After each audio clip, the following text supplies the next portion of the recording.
parágrafo do Grilo e do Play. Para ficar melhor, é essencial um projeto de desenvolvimento nacional de longo prazo, bem elaborado, detalhado e consistente, focado no povo e não do establishment. Paulo Figueiredo vai falar do Brasil, no momento, do Eduardo. Vamos botar aqui. Vejam só. Esse aqui eu quero botar com imagens. Até porque Paulo Figueiredo não vai reclamar de direito autoral, né? Pelo amor de Deus, Figueiredo. Tá tudo errado. Será que Eduardo tem um projeto de poder pessoal mesmo? Eu tenho que dizer uma coisa a vocês aqui. Eduardo Bolsonaro é uma das pessoas menos interessadas em poder que eu conheço. E eu acho que é por isso que a gente está tão bem. Eu acho que é por isso que eu gosto tanto dele. Porque, afinal, os grandes líderes são aqueles que não são apegados ao poder e entendem que é uma missão infinitamente maior do que o cargo que eles ocupam. No caso do Brasil, o que a gente precisa é de um sucessor, não é o espólio político do pai. O que nós precisamos é de um sucessor para esse movimento que se chama de bolsonarismo. Não é o espólio para tocar, é o sucessor. Eu quero que continue o que Bolsonaro começou. Eu não quero que mude. Eu não quero que nada pro centro. Eu não quero um moderado. Eu quero que continue o que Bolsonaro fez. Dê o próximo passo. Que não jogue na lata do lixo e comece tudo do zero. Não, Bolsonaro já começou. Continua de onde parou, pelo amor de Deus. E não é que nós precisamos substituir o presidente Bolsonaro. Mas Bolsonaro tem 70 anos de idade com uma condição de saúde prejudicada. A presidência da República suga a vida de uma pessoa de forma inimaginável. Tem aquela famosa foto do Obama, né? Antes e depois dele chegar à presidência dos Estados Unidos. O próprio meu avô sofreu, fez ponte de Safena e infartou como presidente. A presidência destruiu a vida do meu avô, a saúde dele. É problema o dia inteiro, é pouco tempo de sono, é sempre, não o Lula que tá encaixaçado o tempo inteiro, mas os outros é sempre uma emergência para resolver, uma mentira da mídia para derrubar, você não tem um segundo de descanso. Eu não desejo essa vida, eu vi isso dentro de casa. Eu não desejo essa vida a ninguém. Mas o fato é que nós precisamos de um sucessor pro movimento que se chama de bolsonarismo. Mas o que é o bolsonarismo? O que é o bolsonarismo? O meu diagnóstico do Paulo Figueiredo.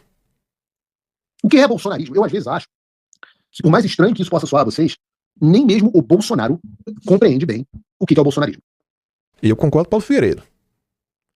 Eu acho que Bolsonaro não entende, inclusive, o seu próprio tamanho, sua própria importância e a sua própria magnitude. Vamos continuar. Eu explico. O bolsonarismo, ele é um movimento que está contido dentro de um movimento maior do Ocidente, chamado Movimento Nacional Populista. Movimento Nacional Populista. Assim, eu não quero ser arrogante nem nada, viu? Mas eu venho comentando com vocês há muito tempo, né? A importância da direita brasileira compreender o que está acontecendo fora do Brasil, nas outras direitas ao redor do mundo, que elas vêm dando uma guinada nacionalista de forma assim clara. É porque no Brasil você pega principalmente os intelectuais da direita brasileira, uma parte aí liberais, não é? Liberal, conservador. Quando o cara escuta a palavra nacionalismo, ele pensa em comunismo. Então tu chama de patriota, chama de soberania, chama do que tu quiser. Eu fico feliz de ver que o Paulo Figueiredo não tem nojinho. Não tá com nojinho das coisas. Vamos continuar. O Bolsonaro e o bolsonarismo são a face brasileira desse fenômeno, que é um fenômeno global. Então, nos Estados Unidos, a gente tem, obviamente, o maior nome disso, que é o Donald Trump. Isso. No Reino Unido, a gente tem o Nigel Farage. Isso. Na Hungria, a gente tem o Viktor Orbán. Em Portugal, a gente tem o André Ventura e o Chega. Na Espanha, a gente tem o Santiago Abascal, o Vox. Na Itália, a gente tem a Meloni. Na Argentina, a gente tem o Milei. E, de fato, no Brasil, não há ninguém que simbolize esse movimento melhor do que o presidente Bolsonaro, com toda aquela simplicidade dele. O contato direto com o povo, a franqueza, o movimento nacional populista é muito autêntico, o Bolsonaro é muito autêntico, a forma de se comunicar, a forma de se conectar com o povo. Se conectar com a pessoa comum. Gente que nunca teve interesse em política, que passou a amar a política e amar o presidente Bolsonaro. Isso é dele, isso é Deus, colocou a mão nele e falou assim, é você. Mas a natureza do nosso movimento é, acima de tudo, um movimento anti. Não um movimento propositivo, ele é um movimento anti-algo. Ele é um movimento anti-sistema, ele é um movimento de rebelião, de revolta.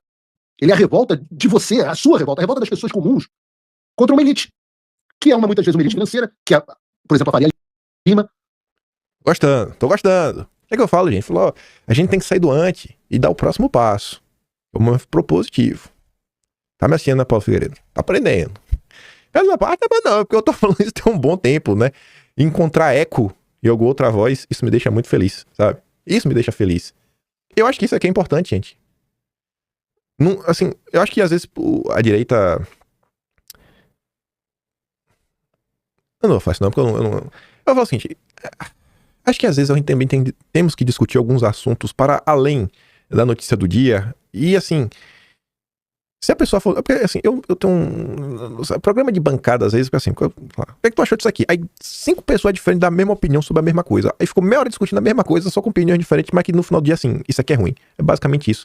Às vezes falta a gente começar a tentar falar outras coisas, analisar outros contextos, ter outro tipo de discussões. Eu acho que isso aqui, esse tipo de discussão é importante. Ajudar a politizar as pessoas.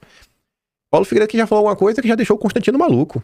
Já falou do mercado financeiro, já falou da Faria Lima. Mas como assim? Ave Maria, não pode falar. Meu Deus, não toca na Faria Lima. Não sabe, Paulo Freire, que não pode falar da Faria Lima. Mas vamos ver os outros braços do que é o sistema Paulo Figueiredo. Uma elite intelectual e acadêmica, as universidades, os pseudocientistas, né? As cartinhas da USP e não sei o quê. A elite midiática, a velha mídia representada aí especificamente pela Globo News.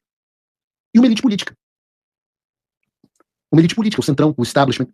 Todas essas pessoas que montaram um esquema de poder que só beneficia elas, que não enquanto você paga a conta e se ferra. Porque propõem algo que nós reconhecemos como, na maioria das vezes, demoníaco. Ora, na política, o movimento nacional populista, que no Brasil é o bolsonarismo, é uma revolta contra isso daqui, ó. Essa é a revolta. É isso que nós somos. Nós somos uma revolta contra isso. Essa foto explica melhor do que ninguém contra o que a gente luta. O que é isso? São 3 caras que não têm voto decidindo o destino e o futuro de um país inteiro. A última eleição em que o Temer participou sendo votado de forma direta foi em 2006, 20 anos atrás, quando ele foi o deputado menos votado, ou menos votado, do MDB de São Paulo. Michel Temer era em 2006, quando alguns de vocês não tinham nem nascido, e muitos de vocês não tinham nem cabelo no saco. Em 2006, ele foi o deputado menos votado do MDB de São Paulo. O Paulinho da Força, o relator do projeto da anistia, escolhido a dedo por Alexandre de Moraes e Hugo Mota, pelo establishment político, é o quê? É um suplente de deputado. Que só assumiu porque quem foi eleito no lugar dele foi, aliás, caçado pelo TSE. Então, Paulinho da Força não está aí pelo voto popular. Está aí por uma decisão do TSE. E por isso foi eleito a dedo pelo Alexandre de Moraes para relatar o PL da anistia. Aí olha que engraçado, né? Paulinho da Força foi escolhido a dedo por Alexandre de Moraes. Alexandre de Moraes foi escolhido por Michel Temer, que também está na foto. E por fim você tem o Aécio Neves, que é um ex-político em exercício. Depois de inúmeros escândalos e casos de corrupção que teve envolvido, um cara que saiu de ex-candidato à presidência da República, pode até ter tido a eleição dele roubada, ex-senador por Minas Gerais, ex-presidente da Câmara dos Deputados, hoje ele mal consegue se eleger deputado federal. E isso aí, essa imagem, é o símbolo do establishment. Pessoas que não têm apoio popular, decidindo as pautas mais importantes do país, com o apoio imenso de quem? Da Globo. Da Faria Lima. O nosso movimento, isso que você chama de bolsonarismo, é um movimento anti esses caras. É só isso. Porque é isso que os caras da Globo querem que volte. Um bando de políticos com projetos pessoais de poder que preferem vender a mãe do que perder o cargo. Então o Ciro Nogueira. O cara tá vendo que a reeleição do Piauí tá difícil e vai se colar no grupo que ele acha que vai vencer as eleições no ano que vem. Porque assim ele não perde a boquinha, não perde os instrumentos de poder e de enriquecimento. Isso é projeto de poder. Isso é um projeto de poder. O nosso movimento não é um movimento de projeto de poder. Ele é um movimento de destruição dos seus projetos de poder. Mas aí que tá um ponto, Paulo, que tem que mudar. O nosso movimento tem que ser um projeto de poder. Não é pra ter vergonha disso, não. Tem que perder a vergonha. Tem que bater no peito, sabe? Falar, eu sou bolsonarista mesmo e eu tenho um projeto de poder. A gente vai ter um projeto de poder. O meu projeto de poder é tirar o teu poder. Porque o poder existe. O poder existe. Se você quer tirar os outros lá, você tem que pegar o poder pra você. Então, a gente vai ter, sim, um projeto de poder. A diferença é que não é um projeto de poder mesquinho, pessoal, que deixa o povo de lado, que quer se servir do povo. Mas tem. Tem que ter vergonha disso não, pô. Mas a gente vai tocar o terror. Vocês vão tocar o terror, não. Porque eu falo assim, a gente fica parecendo até que eu vou entrar pra alguma coisa. Eu não vou entrar, não. Nada. O Paulo Figueiredo aí já colocou o nome dele na roda, falou que podia ser, acho que medida de defesa por 15 dias. Eu não falei nada, não serei, não estarei com o nome nas urnas e também não quero cargo nenhum. Mas só a gente falar, né? Nós bolsonaristas vamos sim ter poder, a gente vai botar pocando. Eu não tô aqui pra ter poder nenhum. Eu tô aqui pra acabar com a vida de todos vocês. É só isso que eu tô fazendo aqui. Não, eu tô aqui pro movimento ter poder. Eu tô aqui pro movimento ter poder, pra falar, pra informar. Você também, Paulo Figueiredo. O que você tá fazendo, você pode não querer o poder. Mas o que você tá fazendo, falando, tentando explicar, é pro movimento ter poder. Não podemos ter vergonha disso não, pô. É bater no peito mesmo, sabe? Falar, estamos aqui pra isso. Vamos fazer, vamos acontecer. A gente vai salvar esse país. Que é do Zap, obviamente, né? A gente, tô ampliando, né, a discussão. Eu não tenho proposta nenhuma. Eu só quero que vocês se fodam. É só isso. A gente precisa ter proposta. Precisamos ter. Não pode só ficar nisso. Porque pra botar pra essa galera se dar mal, você tem que saber como se dar mal. Não dá pra gente pegar, por exemplo, a questão da PEC da blindagem, colocar pra andar, e tá a turma do Novo falando que é PEC da bandidagem, né? Puxada aí pelo Deltan Dallagnol. Não dá pra gente tratar de algumas medidas econômicas e dar pra trás no primeiro momento que o mercado começar a reclamar. Tem que ter um projeto, tem que entender.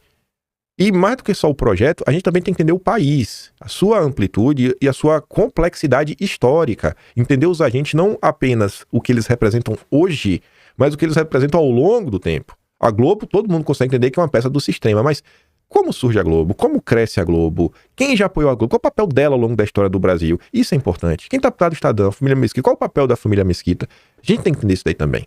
Temos que dar o próximo passo. Se a gente quer realmente botar pra pocar, pra nego ficar maluco, a gente tem que entender muito bem o que a gente tá fazendo. Temos que entender muito bem o que a gente tá fazendo. Agora, alguém precisa carregar essa bandeira eleitoralmente. E eu posso dizer que tem que ser alguém que não tenha essa visão, não tenha esse projeto pessoal. E Eduardo Bolsonaro, meus amigos, é assim, não tem projeto de poder pessoal. Se tivesse, ele não tinha aceitado a chance de perder o mandato e a eleição para o Senado, em São Paulo, para vir para os Estados Unidos, viver uma vida de classe média e lutar pela liberdade. Então, a questão sobre Eduardo, no meu ver, é muito simples. Não há outro candidato antissistema que esteja pronto para suceder o Jair Bolsonaro. O meu entusiasmo, que foi precoce, mas válido e verdadeiro, e se mostrou bem fundamentado em relação ao Eduardo Bolsonaro, é justamente porque eu tenho o privilégio que vocês não têm de conhecê-lo pessoalmente há anos e saber que ele é uma pessoa simples, razoável e com uma visão estratégica aguçada. Agora, há pouco de manhã,